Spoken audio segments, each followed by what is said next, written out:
and so to allow and create some capacity.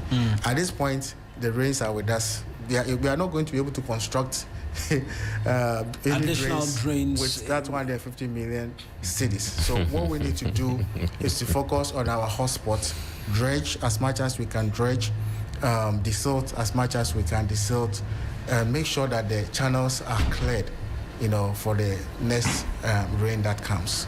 And then we'll look forward into the future to construct new drains. And let me say that it's not everything that has to cost money, or everything there's some cost implication. But in terms of the capital, we need to intensify education. We need to intensify education because you can go out there big a drain as you can afford.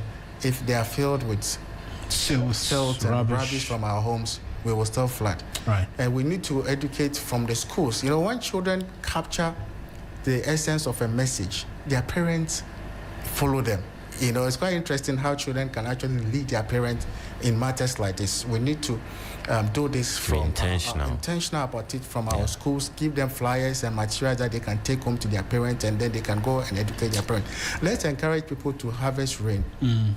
Let's harvest rain. It has a number of benefits. It's first of all, it slows down the flows.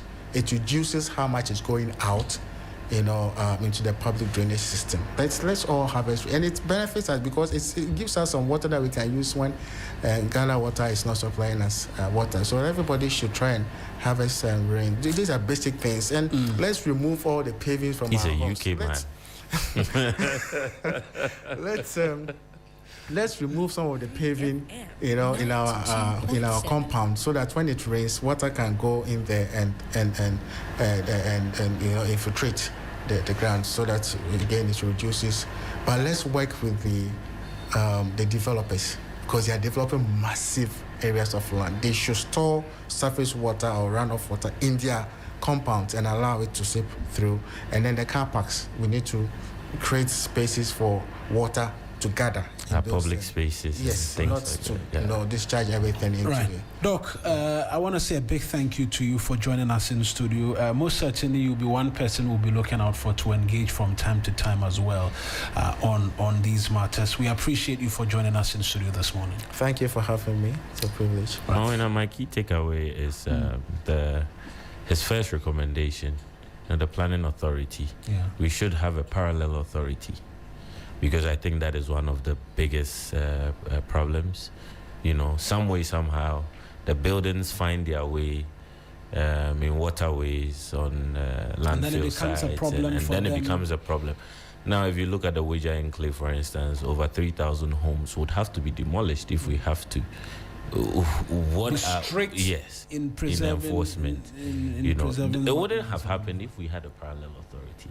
So I think that is my big takeaway, and we should be able to advocate more on that. I think we can link that to the levels of collaboration that the authority can have or does have with the other agencies, local assemblies and all that. So when the authority gives advice, do the other agencies, do they listen?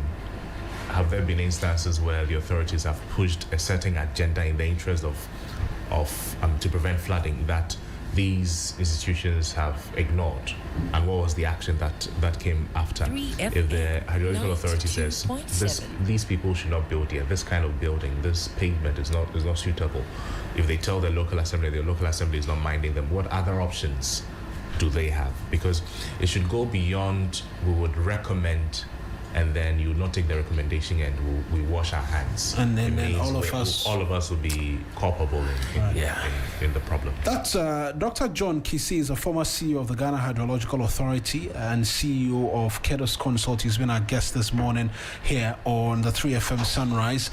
It's going to get us into sports. Billy Shen has been lurking in and around the studio for quite some time, and so we'll get into sports for you not in a minute, right now.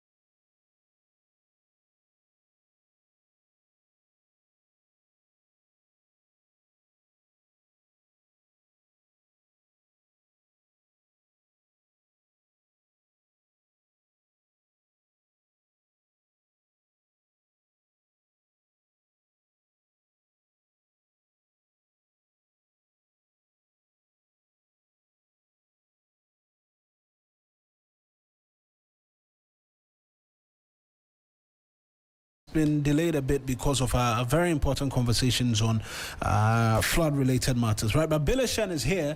We're getting straight into it. There's a big game today, France versus Morocco. You weren't here yesterday. You were threatening me about the Egyptians. We'll see them again and again. I did threaten you, but I remember I told you that Morocco would have been a better matchup for this Argentina. But you still said you still vowed. I still wanted Argentina to be out. And I'm sure when it was 2-0, you were looking for my contact on your phone, but the Lord had hidden it, such that you cannot call me. I was actually waiting. But I'm fat, so I'll take it like that. You are patient, man. But I'm still very patient. Don't worry. Agenda delayed is not agenda denied. Fair enough, eh? Exactly. Fair enough. Exactly. Fair enough. Oh yeah, fair. Oh, so you're supporting France against Morocco? Oh yes. But I'm African and all that, but let's not forget. You were African 2 days ago. Now, no longer African. No, let's not forget that. Let's not forget that 90% of the players. You are African. Wait. Yesterday, 90% of the players in the France team have African roots. Of course. Finish. 90% of the Moroccan team. So they have African roots. Yeah, but the Moroccans are actually Africans. But they're actually Africans, but 90% of the French team have African roots. Let's talk Black Stars. So, yes. Argentina win. Yeah. Phil, please. It's fact. France is going through to the semi-finals. That game is live on TV3 today. It's at 8 p.m. Yes. I mean, biases and all of those conversations aside, what's the game supposed to look like? Let's speak as a professional and stop the bias. To be honest, France's attack is something that Morocco should be very wary of. The combination of Mbappe, Dembele, Olise, and the likes in attack is going to be really tough for Morocco to deal with. I think Morocco's real chance will be in midfield. France do have Chouameni, but Morocco have Bouadi as well. They have Unahi also there. So that is where I believe Morocco will try and take the battle to France. But when it comes to attacking wise, France have better quality. Yeah, I'm just learning Saibari will not make it for this game as well. That puts them in a tight corner. Very tight corner. Saibari has been a very important part of Morocco in this tournament. Scored 3 goals before the injury. Very good goals as well. Very good goals. I think they would have to depend on Brahim Diaz. Good thing is Brahim Diaz knows Chouameni and knows Mbappe very well. Maybe he might give his teammates some tips. But Mbappe on his day is very unstoppable. So they have to be very wary of someone who is gunning for top goal scorer in the tournament. And we'll see how it goes. Maybe Bono can do some magic, but I think whatever the case, France will definitely score. It will be up to Morocco to actually find a way to score as well. That's a very important aspect that you mentioned. France have netted in every game. Yeah, they'll definitely score. They are most likely to score. I mean, I think in the last 2 World Cups, they've scored in every game. Yeah. Even previously, they've scored in every game, right? Yeah. And so it will be difficult keeping them out. Yeah. And all of that. But Egypt as well have been registering a lot of protests, and they're asking the officials to be kicked out. But we had the French team coach say referee was fantastic and he didn't find anything wrong with it. I mean, opinions have been very split on that. Yeah, very, very split. I think that there's a general consensus that the disallowed goal for Egypt earlier shouldn't have been disallowed, especially comparing to Enzo Fernandez's winner. They were of a similar ilk, so the consensus is that if you have given that goal for Argentina, why chalk off the Egyptian one as well? I mean, whatever the case, it would definitely be up for debates. I've seen articles already flying about allegations of corruption with Argentina from the past, even dating all the way back to 1978. I think it's not going to stop. It's still going to continue. In fairness, I think these are peasants trying to feed off sentiment of recent, right? Yeah. Because the FBI investigations and all of that have been investigations way before back. this World Cup even started, yeah, right? And people have been trying to draw linkages and all of that. All of that is rubbish. Let's just put it. It's just rubbish. It has nothing to do with the present World Cup and what's been ongoing.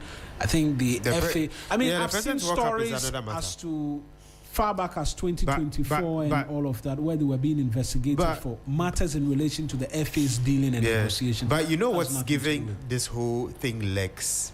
The whole feeling that Argentina are being favored in the World Cup.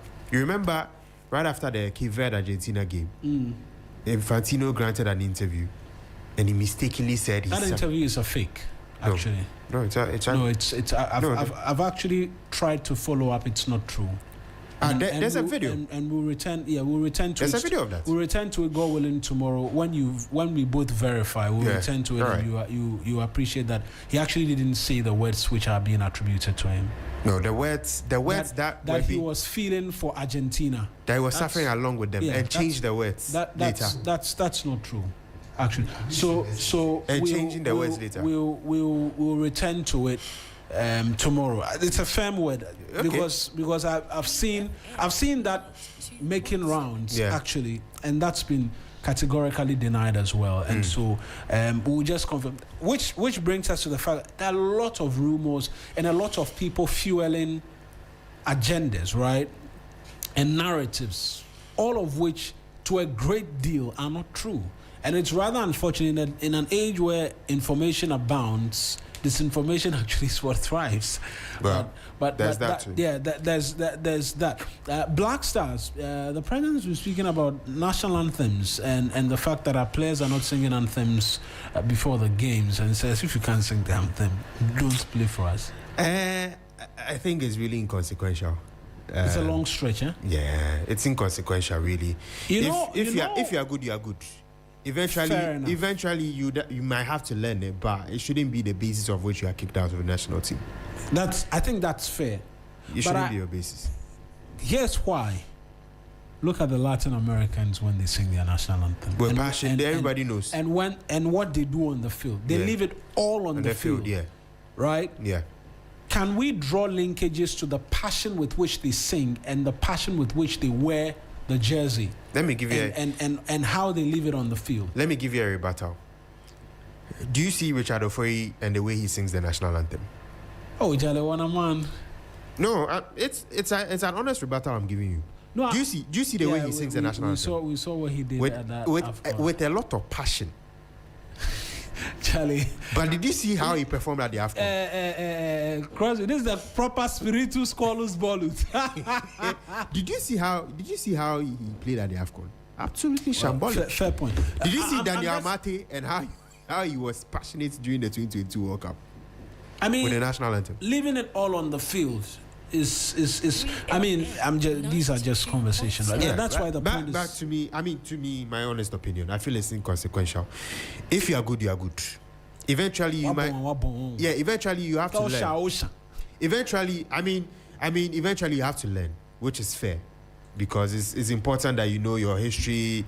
You are able to sing the national anthem and all of that, but it shouldn't be the basis why someone doesn't play in the national team. Fair enough. Billy Shen with the very latest for us in the world of sports. We'll verify that Infantino thing, and you people are spreading false news going around in circles, making wild allegations amongst many others. But here we day, right? Here we day. That's sports for us. Kind Ketsi Billy Shen.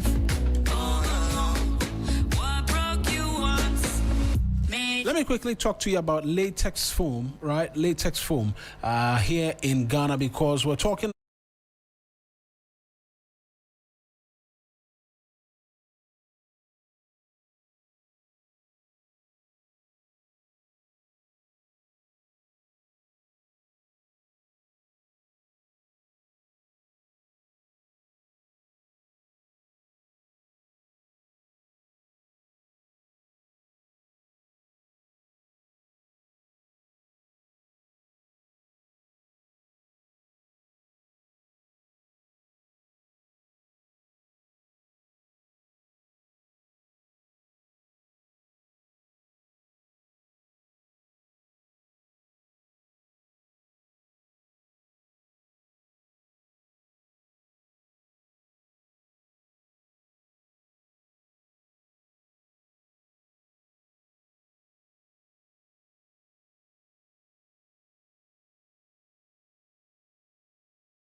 Promotion Center.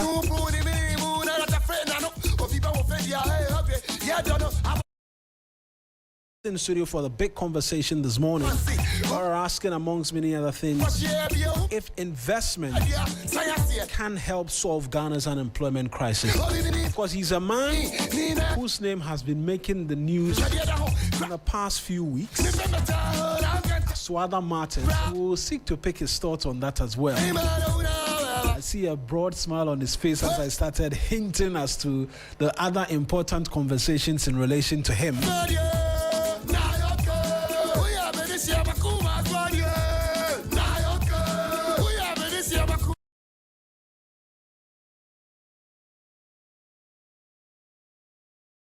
Speaking to recognitions and other things, he's been named amongst Africa's top 100 board chairs in 2026 by the Governance and Business Boardroom for Institutional Transformation and Strategic Leadership. He also has led Africa Growth Solutions and the Africa Global Commerce Center in different breadths, right? So he's someone who appreciates and understands the role. Doc, it's good to have you join us in studio. Good morning to you, and thank you very much for joining us. Good morning, and thank you too for having me here. It's a pleasure. All right. And I hope my ideas will be enriched with this interaction with you this morning. Most certainly.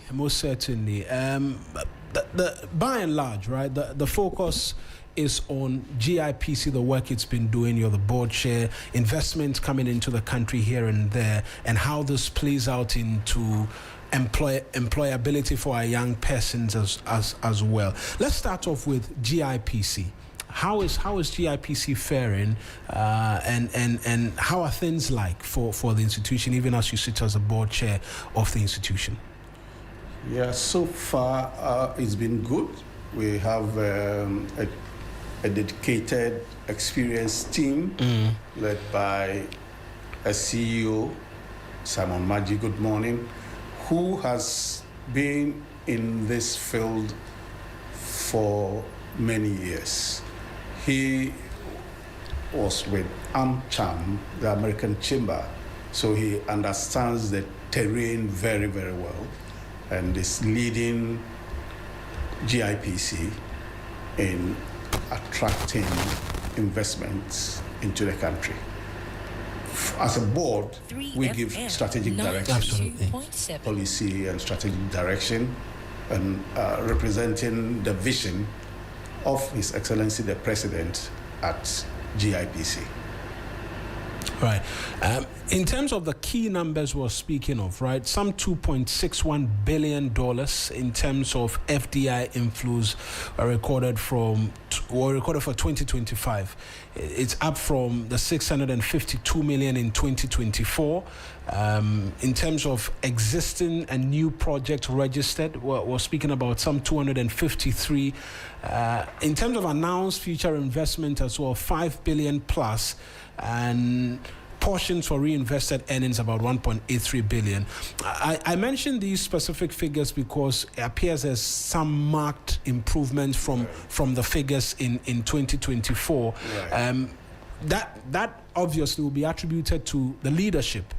But how have you managed to, I don't want to use the word turn around, in terms of, because government is a continuum, right? But this is a new administration and we've seen the figures improved.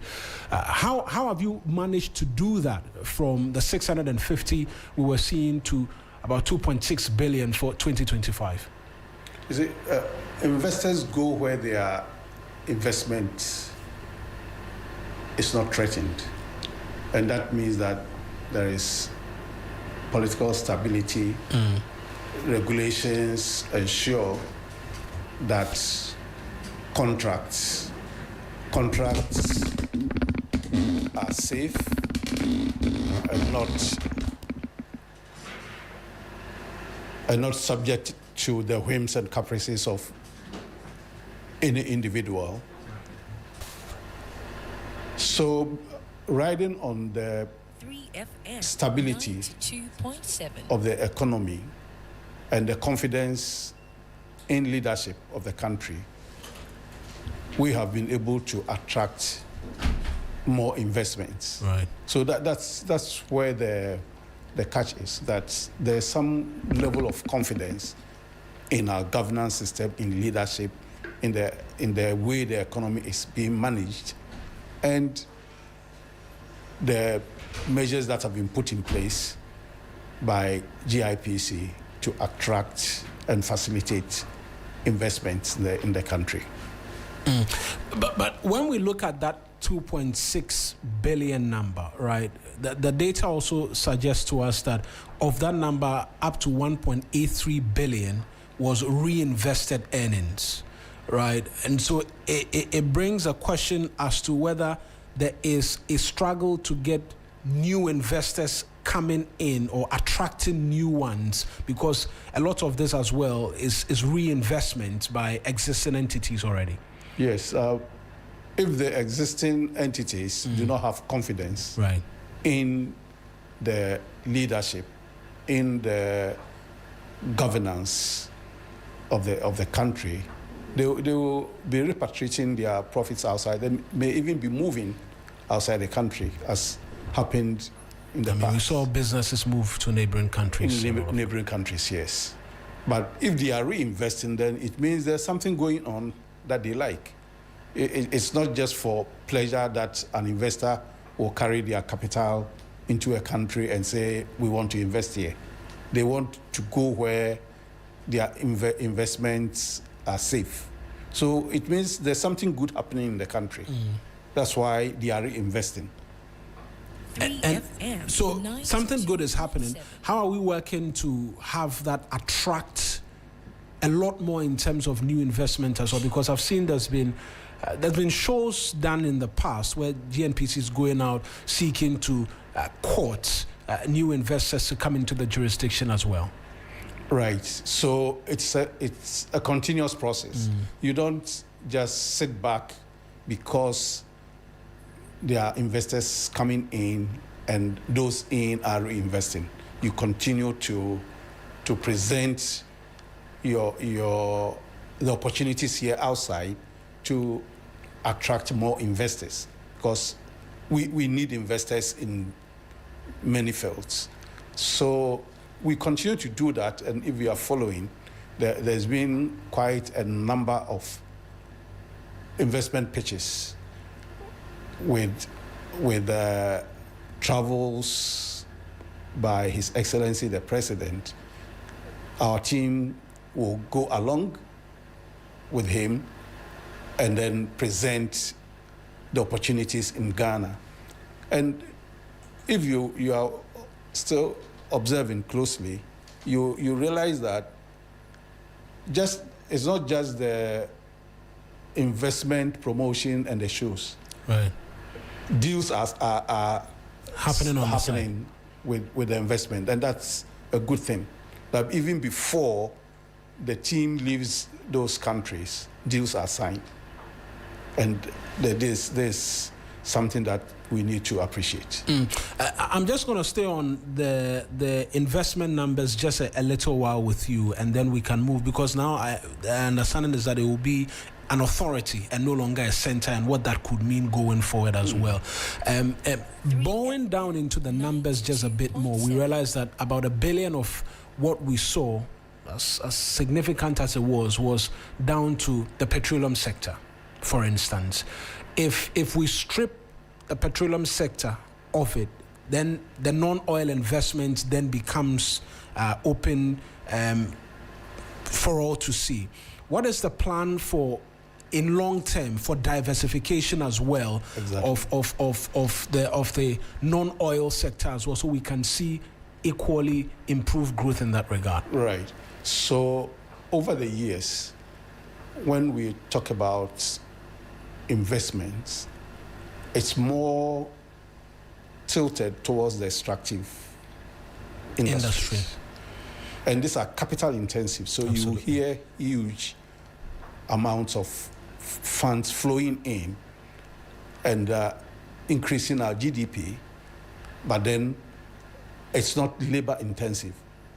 Capital intensive, but not labor intensive. That's where we have the challenge of issues of unemployment. Absolutely, which is one of the crux of the conversation. So the president announced a policy of natural resource sovereignty, and in this, to sum it up, we are looking more at diversification, value addition, processing of raw materials into finished goods for export.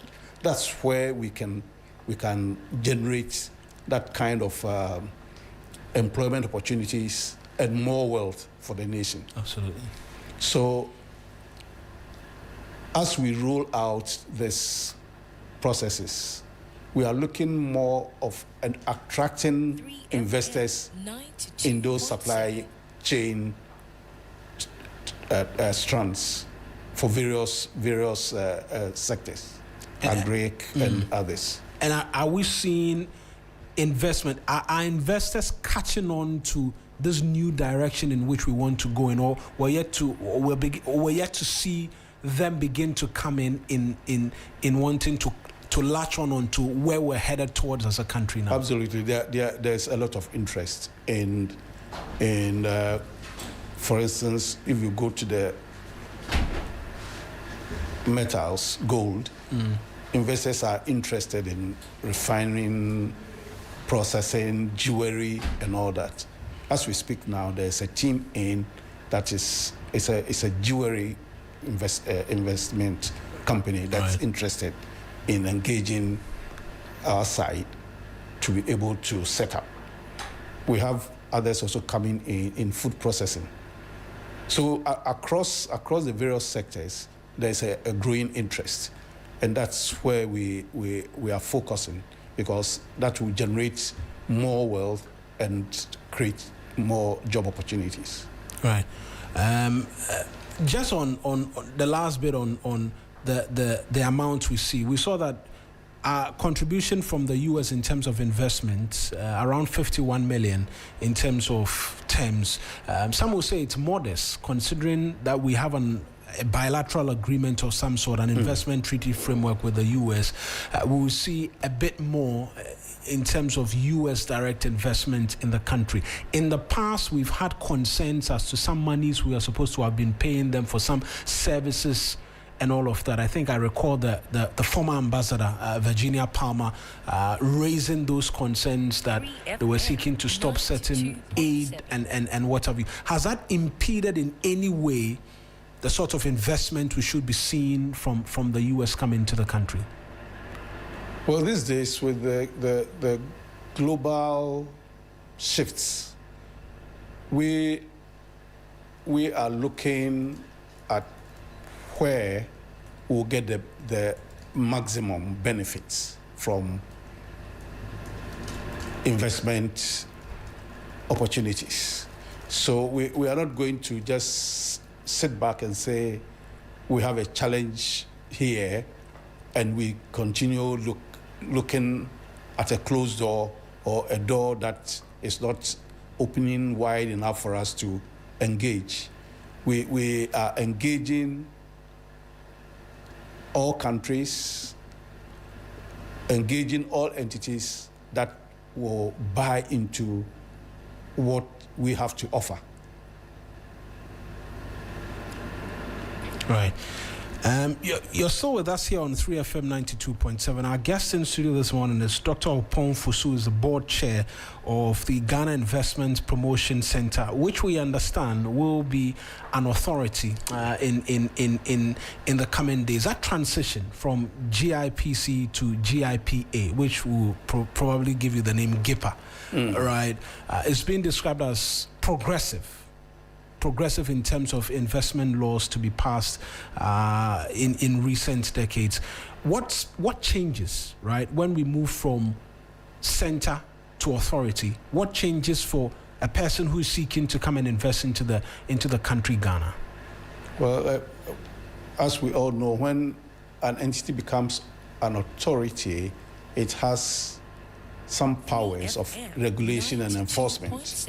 So moving to that entity as an authority gives the JIPC more authority to deal with certain situations in terms of regulations, in terms of the mandate to deal with certain situations.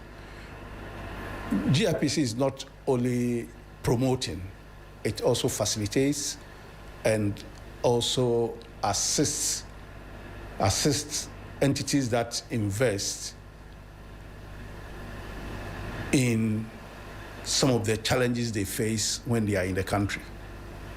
So a lot of things are going to happen with GIPC as an authority. And in the law, certain clauses which were previously in the GIPC will be reviewed, like the capital requirement. That's a big part of the conversation. Yeah, capital requirement. Capital requirement that becomes a disincentive and does not attract investors. All these are going to be reviewed, and in terms of trade, we have 6 restricted areas. It used to be 8, but 2 have been removed. And expatriates quota and all that. So there are new things happening with the GIPA, which will make investment flows more than we have now. At the heart of it is a concern by traders, right? Ghanaian traders about the review of the quotas and investment requirements, amongst many others, that it will open up the space for persons to come in and crowd out Ghanaians. Already what people rely on mostly is that part of the existing legislation which prevents persons from going into retail trade and a minimum requirement of about 1 million cedis thereabout. There's that fear that if that is reviewed in this new acts or this new bill currently, then you take away the protection for local businesses. Yeah, that has been the concern, but we also need to build that partnership between our local businesses and the foreign investors, something that we've not actually paid attention to over the years, that to the extent that it makes our local businesses weaker. And even in terms of competition at the global level, we are not up to it. If we and that's some of the things that will be done to support our local businesses to grow, not to feel threatened by an incoming entity, but to grow in a way that they'll be seen more as partners. Build partnerships between the foreign investor coming in and the local entities. That's a way to address some of these concerns of theirs. So in addressing the concern, I think at the bane of it is that, look, my normal retail business, because already we see Guta going onto the streets, going into the market and saying that they are closing Nigerian shops, they are closing shops because they don't meet the minimum requirements. The concern is that for persons within that space, what will investment look like which can translate into meeting global standards? They feel this is just removing the protection they enjoy, and it could have them, like I said again, crowded out, because taxi services, menial trade, shops, stores, already there are claims of fronting in some of these places, like when you go to Makola and the likes, the suspicion is that Ghanaians are fronting for foreigners. So if we remove that protection, then they will no longer even need the services of persons who front for them. They will come and you see the Chinese owning the store, you see the Asians owning the stores, and then they are selling from there. So instead of fronting, why not build your capacity so that you don't go in front but you have that business. So the missing link here is that we are not even looking at building ourselves up, but rather fronting for an entity and pretending that it's the way to go. If you want to be in the business, why don't you be in the business and build yourself up? Engage government for the support systems so that you own a business and compete, rather than you have the capacity in terms of the local knowledge, but not the necessary support to stand on your own, but will rather front. These things are happening. So why not just remove this kind of arrangement of Ghanaians fronting for foreign entities whilst we are deceiving ourselves that it's for Ghanaians, but in actual fact, it's not for Ghanaians. At the heart of that as well will be ready because the concern is the foreigners will come in with a lot more cash. They have the money. They can raise the standard to a level where the ordinary Ghanaian cannot. And so if this were to happen, they will come in readily with a bit more in terms of the finances, will then begin to own all of the stores, and then the Ghanaian will be left out. So how are they able to raise the funds at this stage and crowd Ghanaians out and take over? We have the financial systems here. So what I am saying is that the businesses need to organize themselves and engage the various institutions that will provide that support for them to be on their feet. Just like this entity, some come in without capital. We know some come in here with very little, but with time, they grow very big because they are able to raise the funds from the financial institutions here. Why not the Ghanaians? That means the Ghanaians should be able to do same. Same. I try to understand that kind of scenario where some of these companies start small, these foreign companies. We know where they start from. With time, they are in estate development. They are in certain areas that initially were not part of their business. What do you call it? Yeah. The businesses that they initially started to do in the country. Area of businesses. They are everywhere because they see the gap that Ghanaians are not failing, and they are seeking to take advantage of it. Till they do that, then the Ghanaians will say they are crowding us out. So this is a conversation that local entrepreneurs, private businesses, Ghanaian-owned companies should have with government and the financial institutions. Since you mentioned with government, I'll ask whether there's been some conversations as the bill has been put together with these respective groups. Guta, for instance, who are very central in all of it. Has there been a conversation where this has been explained to them in that regard? Because there could be resistance in the future if we look at it. Well, the various stakeholders have been part of this conversation to have the bill go through Parliament and having the Parliament's approval of it. It went through all the processes with the various stakeholders. It's now left with the assent of the president, and it becomes law. All right. In the new law, we see grievance mechanism being introduced. It pretty much suggests there hasn't been something like that in existence. How has that affected or impacted negatively as well on investors and being able to have investors come in? Because if you come in and there's no mechanism which addresses grievance, then it suggests you're on your own to a great extent. Yeah, there is an aftercare, a directorate for aftercare, like supporting businesses, investors to navigate the challenges and all that.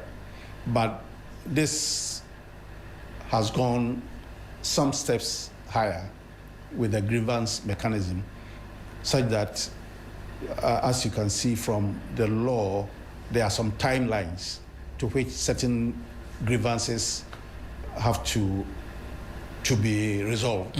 It makes it more authentic. It brings order and enforcement to, if it has to do with land, if it has to do with dispute over contracts, the law provides that the authority intervenes and ensures that the investor is not unduly put in a certain situation that affects their business. Right. On that score, we know that you've revised a number of the fees and charges as well, GIPC, in terms for 2026, right? And so the registration fees include some 17,650 for wholly owned Ghanaian trading institutions, CD equivalent of $3,500 for joint ventures, 5,250 for foreign. I mean, I could go through all of the list. In revising this at a time where we are trying to attract new investment, is this boosting investor confidence, or is it not making the country expensive to enter? No, I don't think so, because there are other aspects that attract investors. You have your unimpeded repatriation of profits. This is huge, and so far, investors talk among themselves. They know of the situation, and they have the confidence that when I invest in spite of all these registration processes and all that, I make my profit and I repatriate. This really is not such a huge disincentive. It's not a huge disincentive. Right. I'm just going to take us back to our new direction as a country, right, where we're seeking to nationalize a lot of the investment. The concern has been that, look, that could scare away investors and it position us in a position where we are anti-investment, because when you come in after a while and you develop the space, Ghana will say that we want to take over it. And particularly within the mining space, for instance, when we sought to do a number of things in that regard, we saw international platforms reporting on stories about how it was going to make Ghana a very expensive investment, particularly within the mining space. That certainly has been concerns which has come to your attention. How have you been seeking to address that and allay the fears of investors as well? Or are we beginning to see a negative impact already since we began to take this approach? Not as far as I know, because even then, we still have investors coming in to explore opportunities in the mining sector. Right. So this is really not a scare. People will try to make huge issues out of it, because the global economic order is structured in that way that certain countries produce raw materials. If you want to shift that, it certainly will meet some resistance. And that favors the rich industrialized nations, because we are the source of the raw materials. But if we now want to say that we want to process the raw materials ourselves, definitely there will be a resistance. But that does not mean that the private investor has issues with that. They want to invest. If they invest and they have to sell the gold in Ghana for us to process, theirs is to sell the gold. And the gold price anywhere is the same. So if they mine here and Ghana says no raw materials, gold is going out, we want finished goods to be exported from this country, and we are refining and processing into the various products, so be it. But definitely there will be some reaction, and that's some of the reactions we read in the media. But you believe if they stay on, they'll be better for it in the long run? 92.7. Absolutely, they won't lose anything. They've mined the gold. They have the concessions. They've mined the gold, and we say the gold stays here and not leaving in its raw form. We are not saying we are taking over your mines and taking over your investment. Do your job, but the products stay here. So that's what it means with the national resource sovereignty. We want to treat it the way that will benefit Ghanaians, the way that will benefit the country. That was China's economic model, which they effectively implemented, and China is where it is today. When they said no natural resources will live here without processing it into finished products for the market. That was China's economic model. So you invest here, you bring in technology, you do technology transfer, education, skills development, and all that in the contract.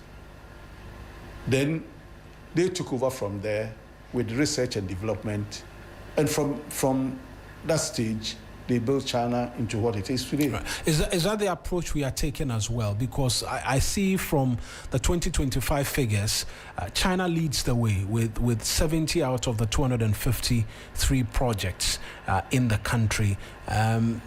There's a concern as to over-concentration. If there's a concern that there will be an over-concentration in terms of Chinese interest within the investment space in the country.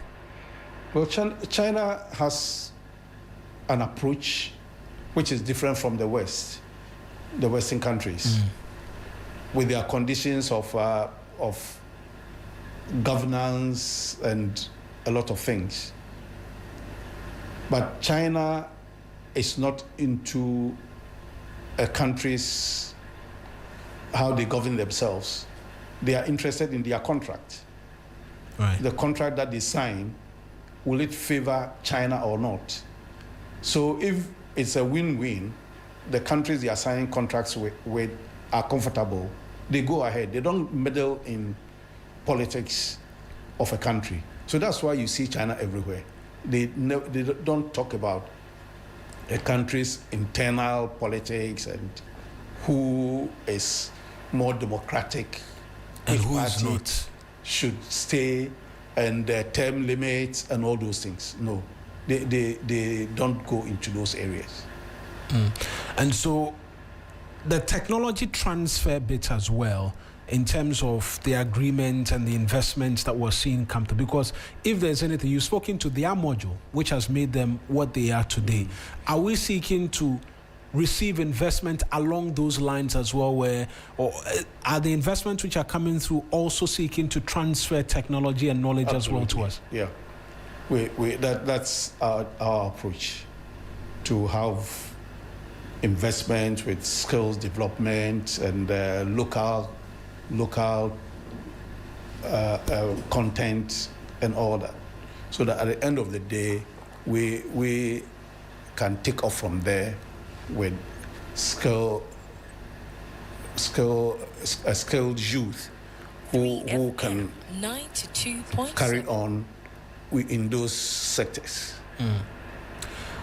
Looking at the numbers, right, and I've stayed a lot on the 2025 numbers. 500 million from the Cayman Islands.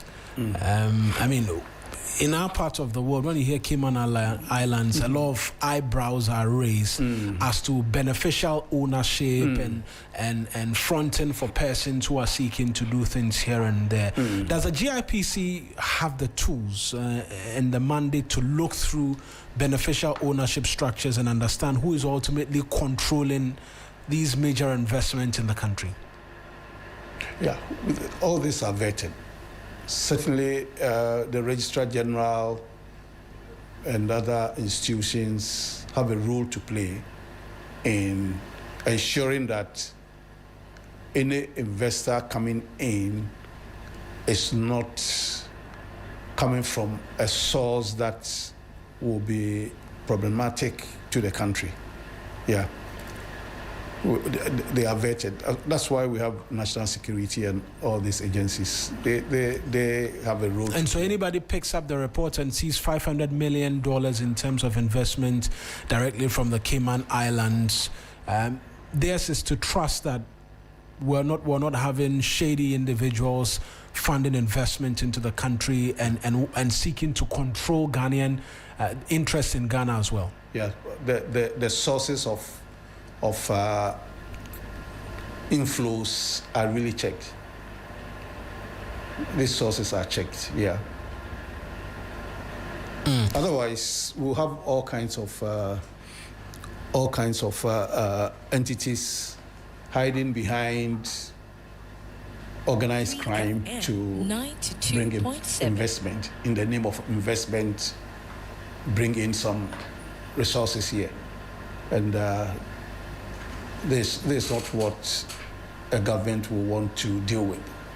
Any government where it's sought will not be prepared to deal with situations like that. So sources of all these funds are vetted. If you want to come and invest, you say I have 3 billion and you want to invest, the source will be vetted. We host the headquarters of the Africa Continental Free Trade Agreement. We've positioned ourselves as the hub for investment.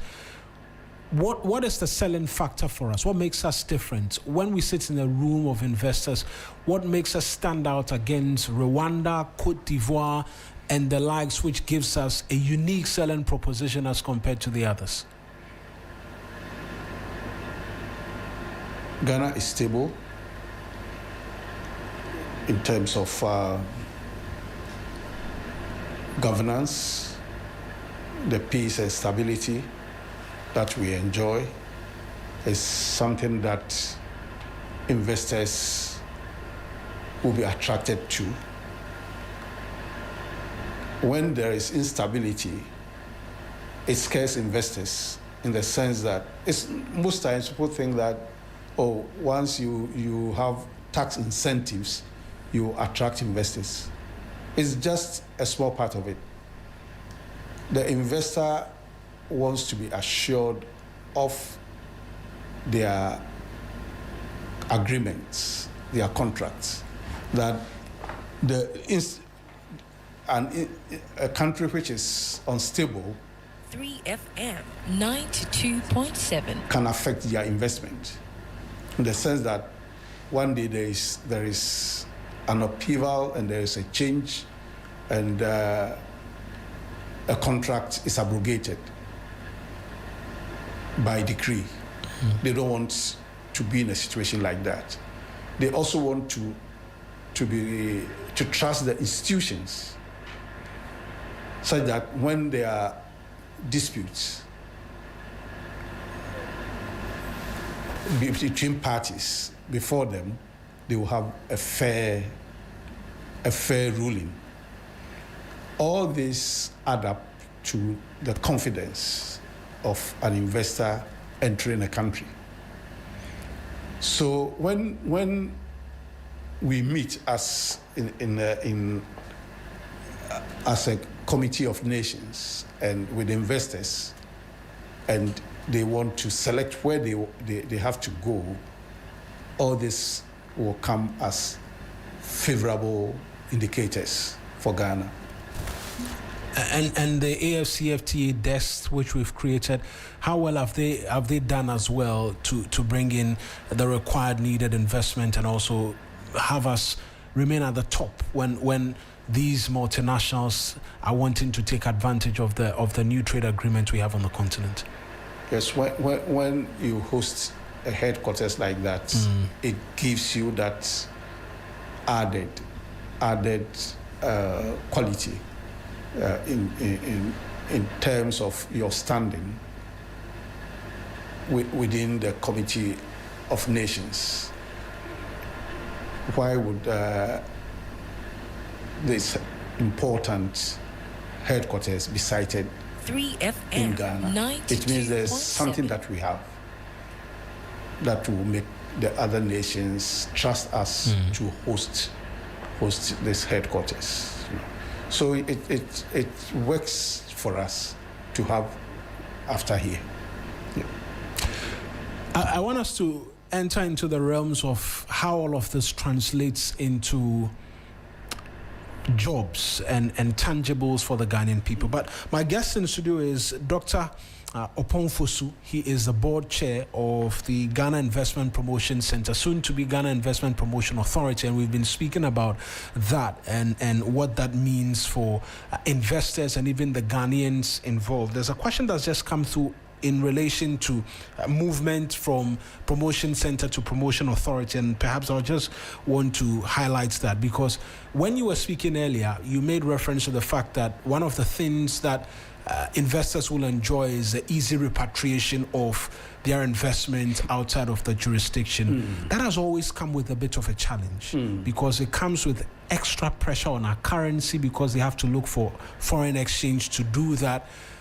And there's been suggestions as to having them retain a bit more of the investment here instead of immediately seeking to repatriate that. Is that within the focus of the conversation of the new authority, of the new bill which will make it an authority? One, and then the concern as well that, well, the foreigners are able to take away very easily, but for locals, they are not able to do same and even attract extra investment as well. Is the new bill going to take care of that as well for them? Well, that has not been captured in the bill. In the bill. 3FM. In terms of retaining a bit more.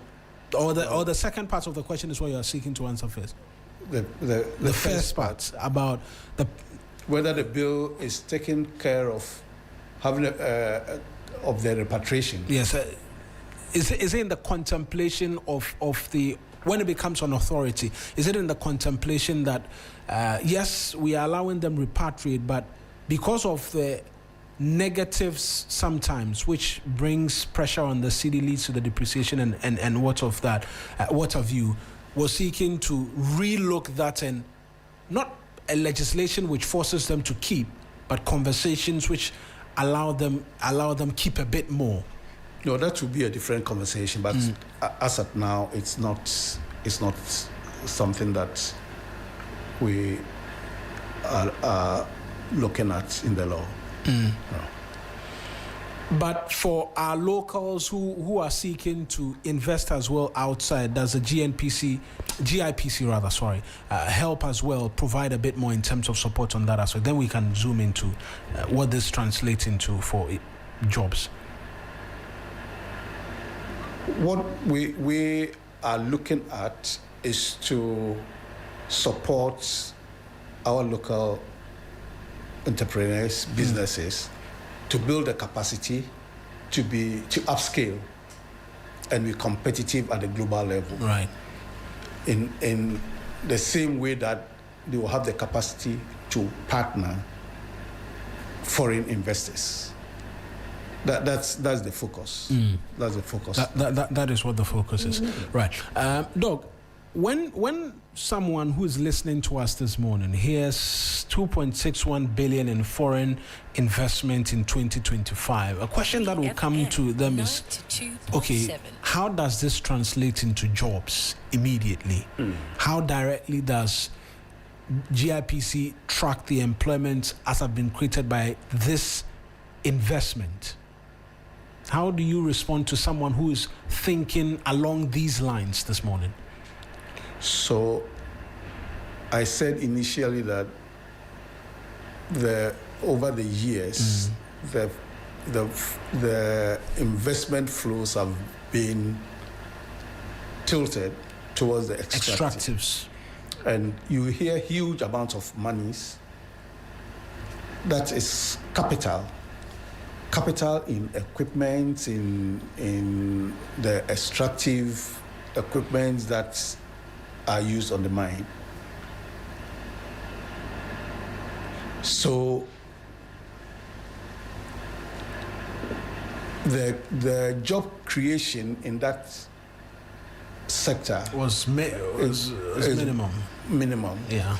In the sense that they are looking more at a kind of professionals as against the mass employment that we are thinking. So the skill set is a major challenge in these arrangements. Right. That's why we are pushing more for diversification. But whilst we are at it, we need to also invest more in skills development so that when we have investment in the value chain, we'll have people with the skill set to be able to work in those areas.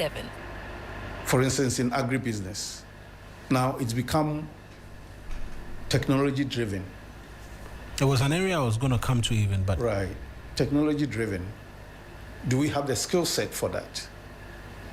Even though there will be job opportunities if we go full hog in agric and agribusiness, all the way to packaging, logistics, and all that. These are huge. The potential is there. It's very huge. But we have not tapped into that.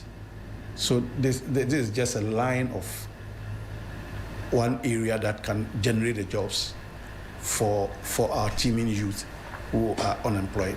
And it's important you mention it because agriculture and agribusiness, for instance, is an area where the potential is there. It hasn't been tapped. In fact, yesterday I was reading somewhere that Netherlands had become the world's second largest producer of food. And that has been largely as a result of the use of technology. They've been able to reduce the use of pesticides and all of that. And so they don't use chemicals to control pests and all of that. Right. And it's been largely technology driven yeah. and all of that. When we look at the agribusiness value chain, for instance, are we looking at an area like Netherlands and seeking to have them come in with the technology and the investment as well, because we have the land and we have all of the tools to make agriculture and agribusiness thrive as well. Is that a focus for GIPC as well? The conversation of agribusiness. Yeah. So when if you follow the investment pitches that GIP has been doing for some time now, you realize that it's more strategic. We are targeting certain countries and certain areas that we believe will make more impact in terms of job creation and wealth creation. So this is one of the areas we are looking at in conjunction with the 24-hour economy secretariat, working hand in hand in various strategic areas. So these are ongoing initiatives that GIPC is looking at. So there are things which are being worked on. Yes, as we speak, and absolutely. Because you are the board chair, I may want to pin you down in terms of timelines, right? Into seeing this, because at the heart of all of it, the question will be asked whether you're looking at just investment or investments and job creation. Yeah. So, if you remember during the campaigning, we were talking about 133 and that kind of thing, and job creation is in the center of that. So, for the president to appoint a presidential advisor on the 24-hour economy, it means that it's a top priority for him. And that secretariat is working in conjunction with all those entities that have something to do with the productivity that we are envisaging that will create the jobs. So it's in the pipeline. A lot of work is ongoing, and we hope that we will be able to achieve that mandate and the pledges of the government. Outside of agribusiness, right, and we're seeking the nationalization and retention of natural resources and adding value to it. We've spoken about the extractive sector. We've touched on agribusiness. What are the other areas in which the investment potentials lie, which there are skills which immediately can translate into job creation as well for young people?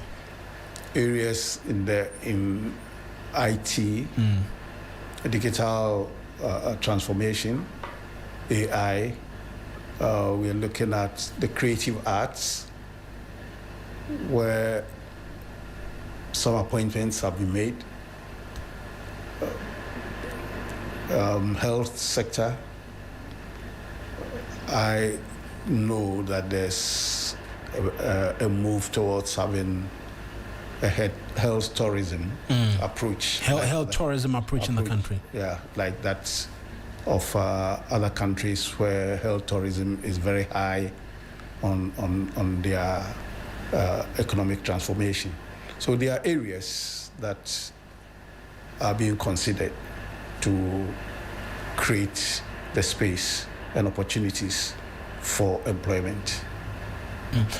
You mentioned IT, AI, the 1 million coders. It's one of the government flagship programs. It will produce about 1 million trained, skilled persons with IT knowledge base and all of that. Are we targeting investment in readiness for when these persons graduate, such that there's a seeming link as the government is training? Because in some areas, I've heard you mention that because of a lack of skills readily, it's proving a disincentive of some sort for investment to immediately come in. But now we're seeing us train 1 million persons in coding, AI, and others. Are we seeing the corresponding attempts to bring in investors as well to meet at that point of need, such that we don't train 1 million persons, they're ready and waiting, and the direct investment has not come in to create the enabling environment for us to take advantage of it? So when we are talking about, I always use business as the reference point. We are talking about that. And we all know that these days is technology driven. Right. And investors come and are investing in various aspects of the value chain. And we don't have those with the skills. What it means is that they will be coming along with their own staff that will push more of our youth out of the job market. So it's when we are training the youth in all these skills, is to make them ready for opportunities. Right.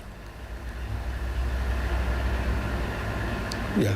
So it's these initiatives are all going to work in tandem when we get to the point where investors are in. We have our own local investors who can also take advantage of this 3FM trained, 92.7. skilled youth to be able to start on their own. I'll venture into other aspects for the politics and others, but just a few more questions in relation to GIPC, and then I can do that. On the international scale, there's been quite the news. We were speaking about the one in relation to our decision on extractives and what have you, but the Ghanaian story still remains very positive. Evidence of the $2.61 billion in terms of foreign direct investment. There's another piece of news that continues to garner a lot of negativity. This year, cyber-related crimes and what have you have dominated for a very long time. Do these come as challenges, right, in terms of the grand scheme of things, of being able to convince persons that fraudsters have been arrested, persons engaged in cybercrime and its related activities? Do they pose challenges in conversations surrounding investment and whether or not persons should bring investment into the country? Well, this is a global challenge. Cyber crimes, especially with economic crimes, are global challenges. It's not. We tend to blow some of these incidents out of proportion, but they could be worse, or there are worse cases than what we experience here, especially when we hear the FBI is in to arrest some Ghanaians. It gives the impression that it's all about Ghana and cyber related crime and all that. But it's a global issue, and investors are aware that it's something that they need to safeguard their investments against. When they set up their systems, they factor that in to ensure that they are not caught in this grand scheme of things. It's a global issue. So if you follow the technology sector, they build systems, robust systems, to ensure that their systems are not compromised. These are all part of the new challenges we face with technology. And so an investor is listening to us this morning. We're speaking to the board chair of the Ghana Investment Promotion Center. They have $50 million in terms of investments worth, right, which they are seeking to put into the Ghanaian economy. Where should they be looking at? Why should they be looking at Ghana as well? To invest? Yes. I will recommend in the agri sector. The agri sector? Agri sector, yeah. The potential is huge. And we import, years ago, we didn't used to import certain foods, but now we are a net importer of food. So here there's a huge opportunity to venture into the agri sector. Right.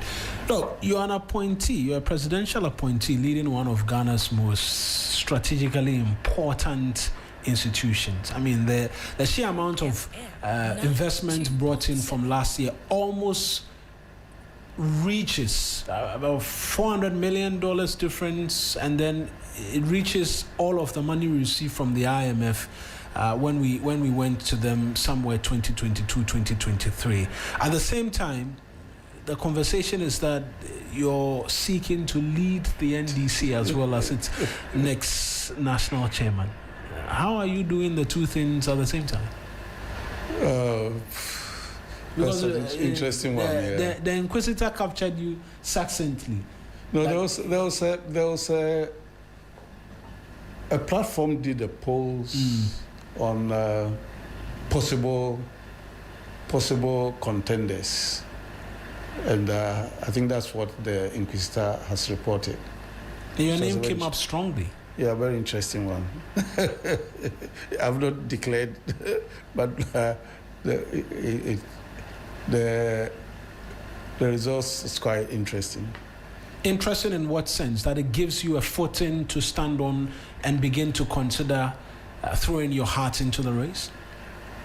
Not exactly. I have not declared, as I've mentioned with some stations, media houses that brought this up during our conversations, just like we are doing now, and then it comes up. I said I have not declared intentions yet, but there are some consultations going on. And I also said that maybe some 3 months back, that would not have even come up till recently when 92.7. I was approached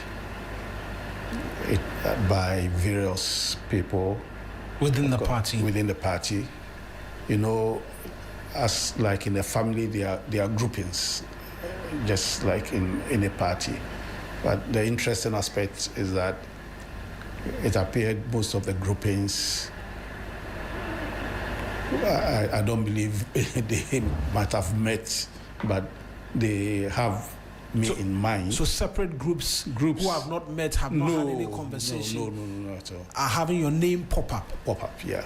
And out of those meetings, individuals are tasked to see me for a conversation. That's how it started. And I have maintained that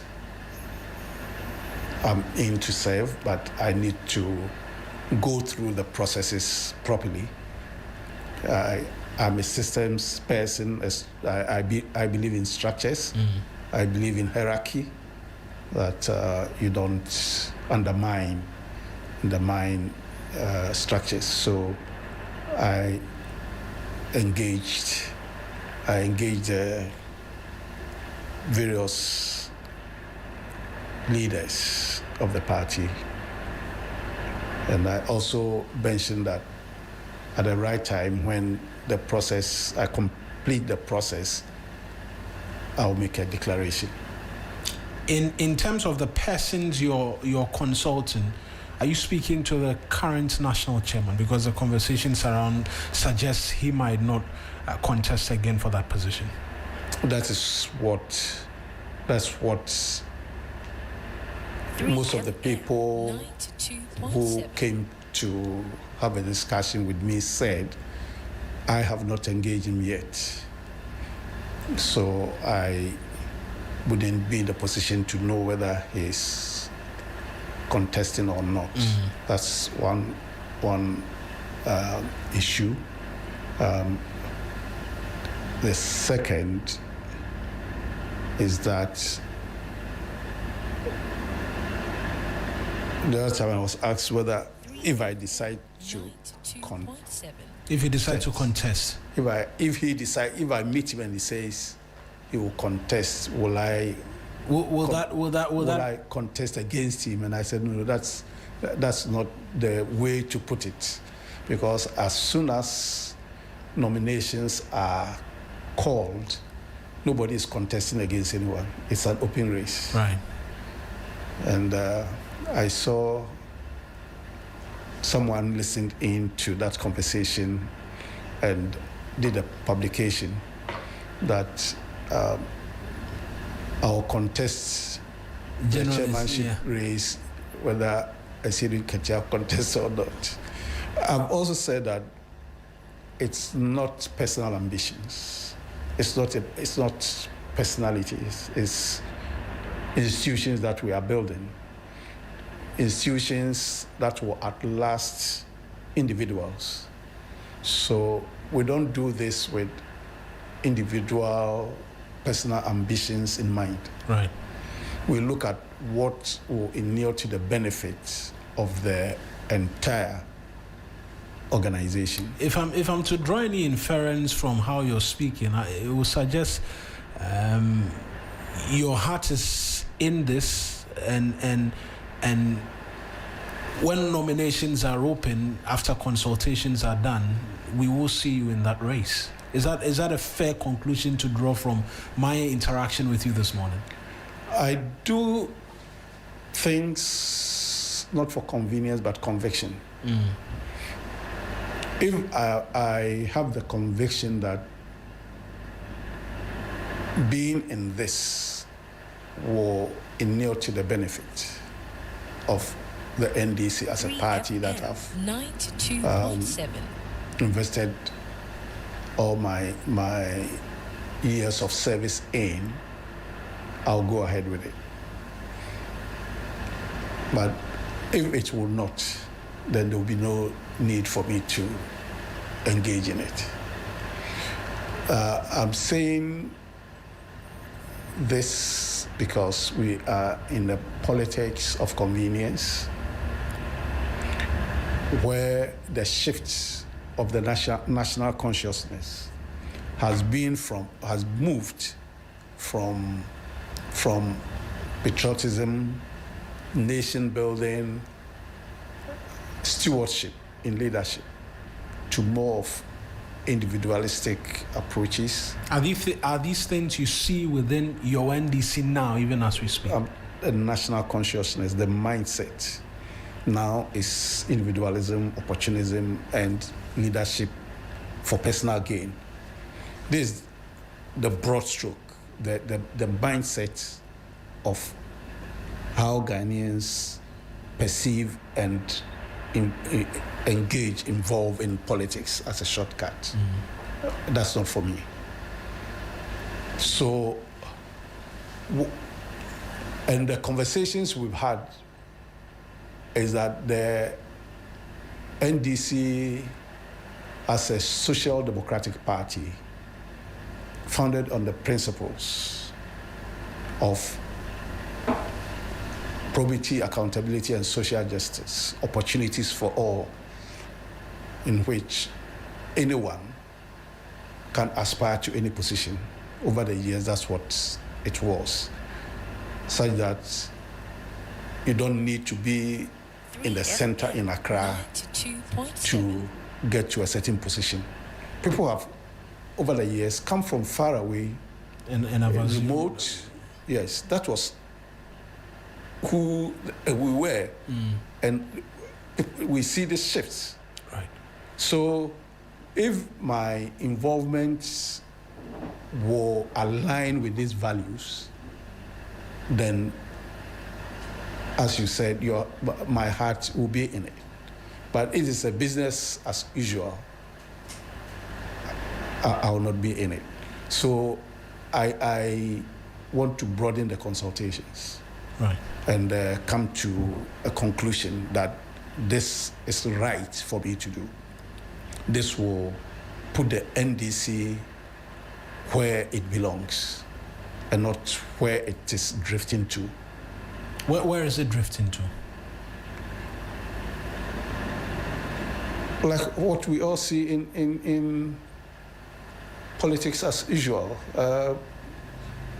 Politics is business, as some people say. Persons within the party now are more focused on their individual pockets and the business that they will enjoy rather than the values of the party. As you're in power now.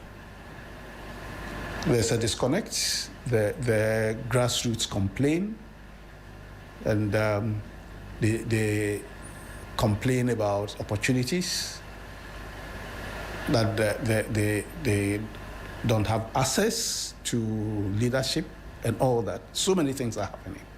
These are the conversations we've been having. And we need to ensure that we don't 3FM go over the edge. 92.7. So that's what it is for me. Is there a fear what happened to the NPP could happen to the NDC? Because that was a complaint at some point as well for members of the NPP that, look, there's a disconnect, the party is not listening to us, we can access the leaders, what are the jobs you promised us, and all of that? I'm telling you that the conversations that have gone on ever since this approach started has been centering around that if we are not careful, we might go the way the MPP went. And when that happens, like when we were case, there was Humpty Dumpty sitting on the wall. Yeah. Having a great fall. Great fall. And when that great fall happens, it becomes very difficult to put things together. You see how the MPP is struggling to put the factions together because the disconnect was so intense, and we are finding it difficult to build trust. So whilst we're at it, we need to build it now. So that's what the conversation is about, and we will keep on engaging and come to some conclusion about this matter. Then I'll give a declaration. Right. Doc, it's been wonderful talking to you, hearing you speak to the GIPC, soon to be GIPA, and the ambitions as well. You've been a bit quiet, but my inference suggests that we will see you in that race as and when the national executives announce it. Very soon we'll get to that. Right. My guest in studio is Dr. Kwesi Opon-Fosu. He's the board chair of the Ghana Investment Promotion Center. Has joined us this morning for a wonderful conversation. Doc, I am thankful that you joined us in studio this morning. Thank you very much. Thank you for the opportunity. I hope when the decision is made, we'll be here to have a discussion. Absolutely. I was going to ask that when you are about to make that decision, please come and let's have a conversation we'll about do it. that. Definitely. And what has informed the reasoning as well to arrive at that conclusion? Quite a number of things. Some key personalities. I would like to have the president, for one? Absolutely. Would like to have his views on that. And then Council of Elders. There are quite some prominent. A few more persons you have to engage on that front. Yeah. Right. Doc, thank you one more time for joining pleasure. us. My pleasure. That's Dr. Kwesi Opon-Fosu. I'm just going to do this quick break, otherwise they are going to kill me if I don't take this break. And then when I come back, I'll speak to my colleagues in studio quickly, and then we run out of the studio. When malaria strikes your home, it strikes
the birthdays as well. I'm gonna start. This one is a happy birthday to Justine Anoche Bempa.